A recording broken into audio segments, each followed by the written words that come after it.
These are the Colorado Rockies, and they are coming off one of the worst seasons in MLB history after losing 119 games, and they fired their manager after a 7-33 start. We are about to attempt one of the hardest rebuilds in all of MLB The Show 26. No elite pitching, our home field being a disadvantage and destroying our pitchers' ERAs, and here's the catch, we're not allowed to sign star free agent pitchers. So the question is, can I actually turn this team into a World Series contender? Well, we're going to find out. Welcome to the Rockies Rebuild. This will be a full franchise series where we're taking Colorado from one of the bottom feeders of the league to a contender. But we're doing so in a realistic way. That means building through the draft, developing our own talent, and making smart, long-term decisions. There will be no shortcuts here.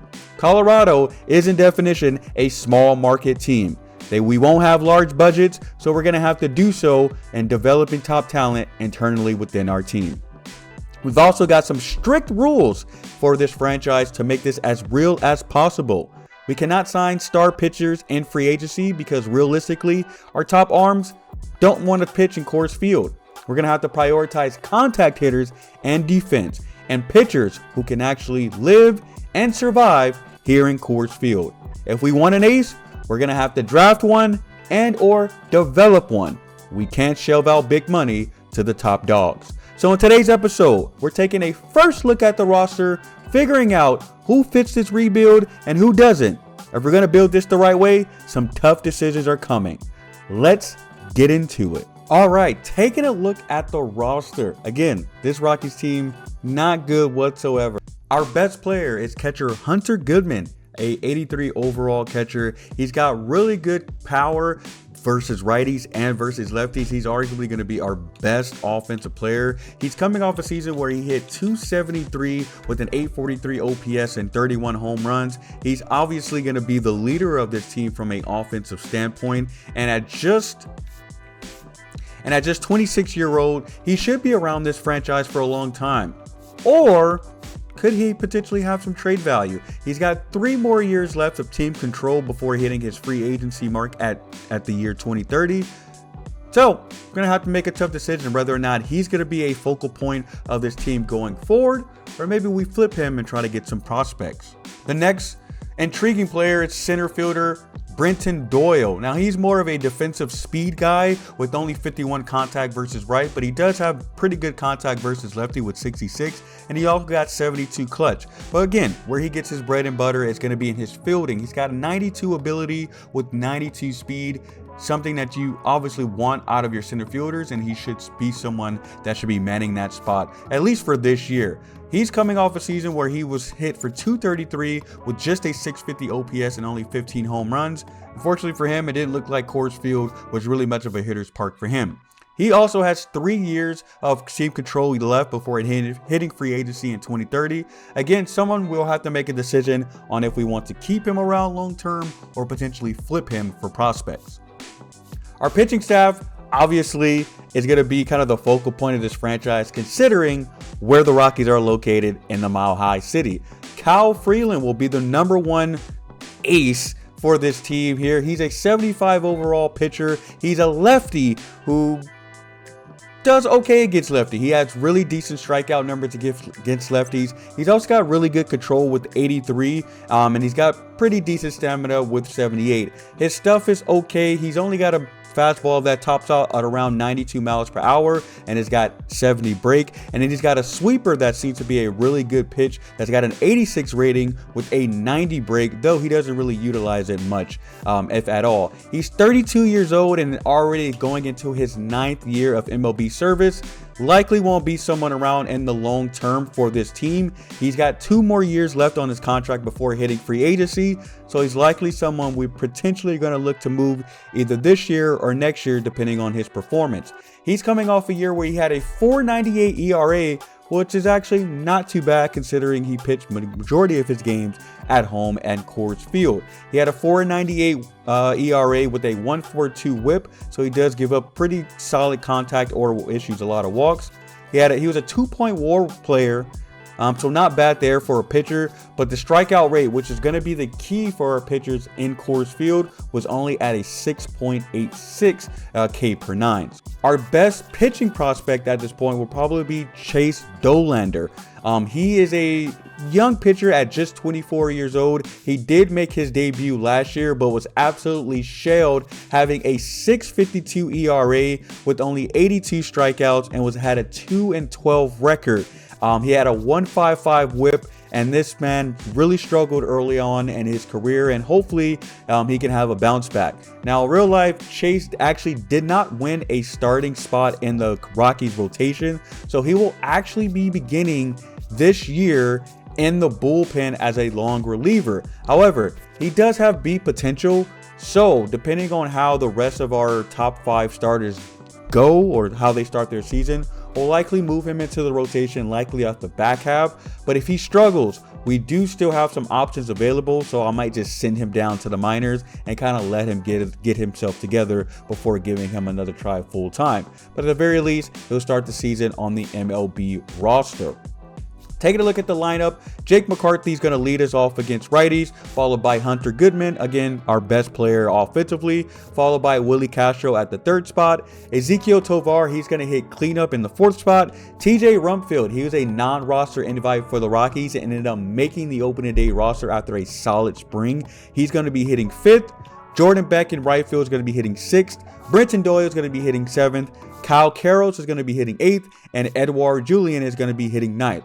That's going to be the lineup to open the season. This is actually the actual opening day lineup that the Rockies rolled out for 2026. And our pitching rotation, again, will be led by Cal Freeling, the veteran Rocky pitcher. He's going to start us off. Michael Lorenzen is going to be going 2nd, followed by Jose Quintana, Tomoyuki Sugano, and Ryan Felcher to round out the 5 starters.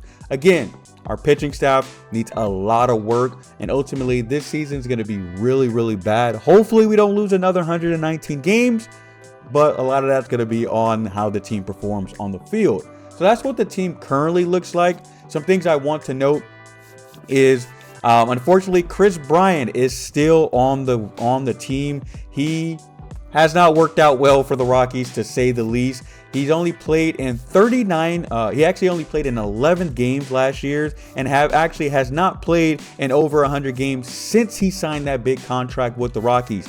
He's dealing with a degenerative back issue that ultimately will probably cause him to no longer be able to play in the MLB. But here in the show, he is under contract for 3 more years. Again, the Rockies really functions as a small market team, but for whatever reason, they decided to throw him out a big contract, and obviously it hasn't worked out. So unless he decides to retire in game, he's going to be on the books for another 3 years. Hopefully, he decides to hang it up after this year, as again, he's going to be on the IL to start the year. And ultimately, he doesn't have really a place here for this team on this roster, considering what we're looking for long term. Next up, it's time to look at our top prospects. Now, the Rockies organization has a 27th ranked farm system, so it's near the bottom, but it's headlined by shortstop Ethan Holiday. He's got B potential and will likely be starting off in AA this year for the Rockies. He's got decent contact to start. His fielding is okay to start, and he's got pretty decent speed and arm. He hopefully will be one of the focal points for this team going forward, but MLB The Show, progression is all about how they perform on the field. If he tears it up in the minors, he should progress fast and be able to get called up and make an impact on the MLB roster.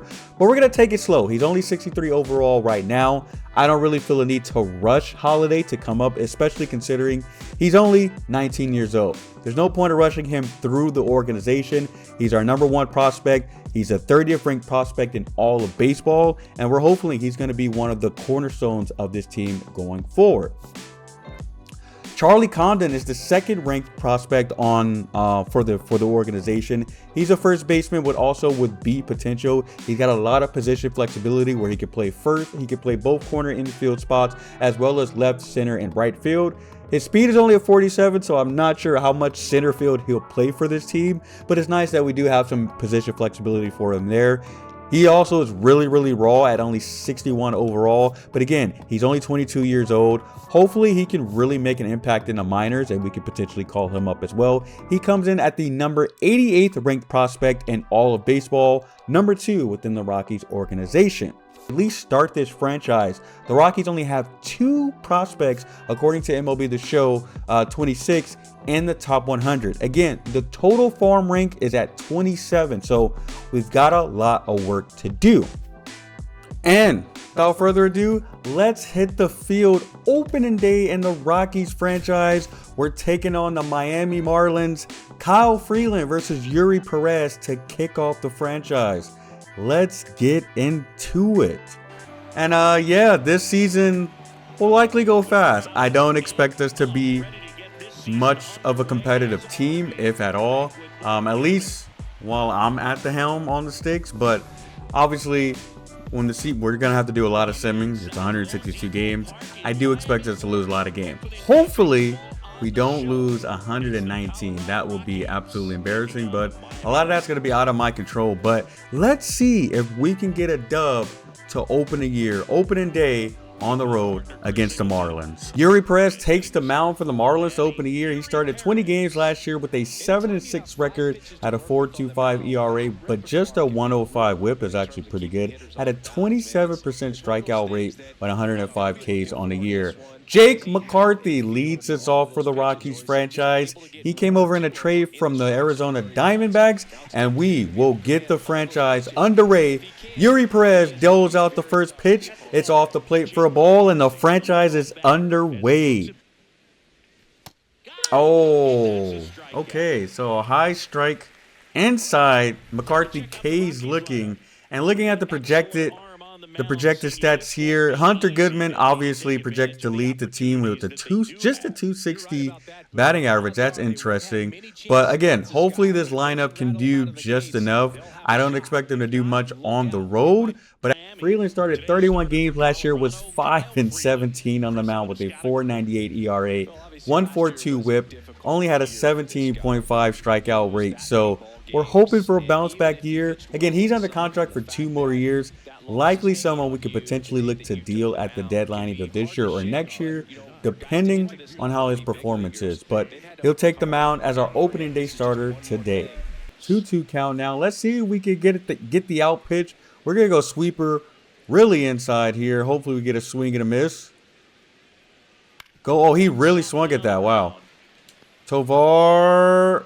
Oh, that's not in time. And all right, we're not going to challenge the first ball in play, so no challenge. Infield single is allowed, and we got 1 man on with no out. So not a good start for Freeland. Sweeper, got him. Kyle Freeland K's Jacob Marcy for the first K of the year. After allowing the infield single, he gets the next better out. And Xavier Edwards is going to doink one to right field. We're going to throw to third. Throw is on the line, but not in time. Runners on the corners, and a little bit of trouble early on here in the first inning as Xavier Edwards gets on the board with a single.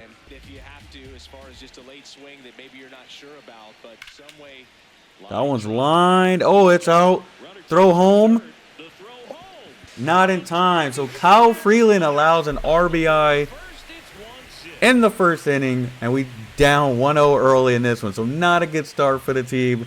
Not a good start whatsoever. Let's try to get out this inning without allowing any more runs, please. Got him. So Freeland gets 2 Ks, but allows a run to come through. Rockies down 1-0 early after the first frame. All right, hopping in here post-editing. Unfortunately, I had to break this recording session into 2 parts. And I forgot to unmute my mic on the second half of this. So the remaining of this video will be post commentary. Sorry for the rookie mistake, but I will work to be better.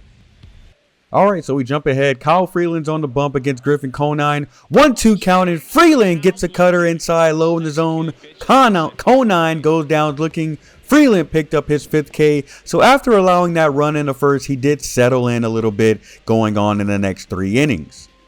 The offense was still struggling, however, on opening day, and Brenton Doyle had Yuri Perez in a full count. Perez goes slider outside, and that ends up as a ball, and Doyle draws the walk. With Kyle Karros on, Doyle goes on the first pitch that he sees, and he ends up taking second base with ease, putting a runner on second.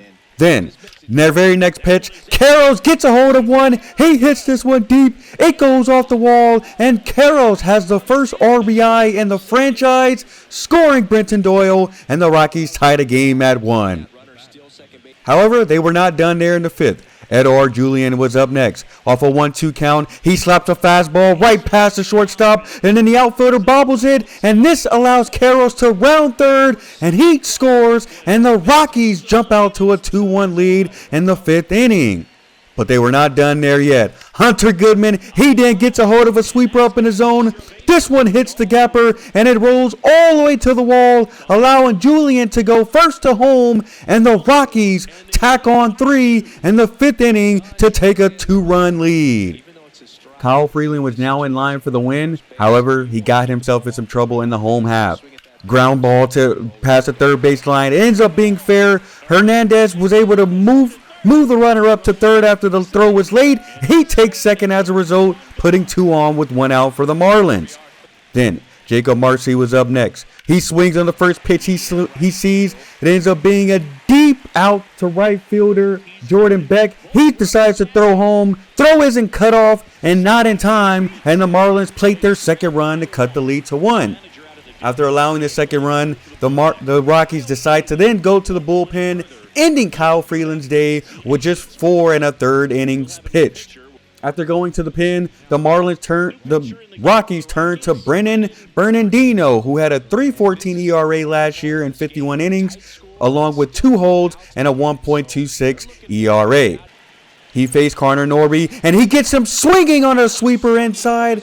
Connor Norby goes down with the runner on third, preserving the Rockies' lead going into the 6th inning. Rockies then turned to young right-hander Chase Dollander to make his 2026 season debut. He had a rough 25 with a 6.52 ERA and a 1.55 whip. He got himself in some trouble with 2 men on. However, he gets a ground ball from Marcy. Rockies turn 2, and they get out of the 7-inning jam, nursing that slim 1-point lead. Jumping ahead to the 9th, the Rockies turn to Ryan Ritter to pinch hit against a lefty, making his major league debut. And on an 0-1 count, he sees a circle change up in his zone. He smacks this one over the head of the third baseman. It rolls all the way to the wall, and he's in there with a stand-up double for his first ever major league hit, coming in a big spot here in the 9th inning. First major league hit, and this is a moment I'm sure he'll never forget. Then, 2 batters later, Kyle Karros with an opportunity to get another RBI. The Marlins had the infield in. It gets stopped inside the infield. Karros is thrown out, but the Rockies do plate the run, getting that extra insurance run to take a 2-run lead in the 9th, where they turn to Victor Vodnik for his first save opportunity in 2026. He ended up getting 2 outs before letting a man comes on board. When Liam Hicks, he's going to sky this one up into center field. Lazy fly ball, and the Rockies win on opening day in 2026 to open the franchise. We'll take these wins wherever we can get them. We might not get many here, but we do start off with a win here in 2026. Thank you guys for tuning in. If you're looking forward to more Rockies franchise, please hit that like button and subscribe, and see you guys next time.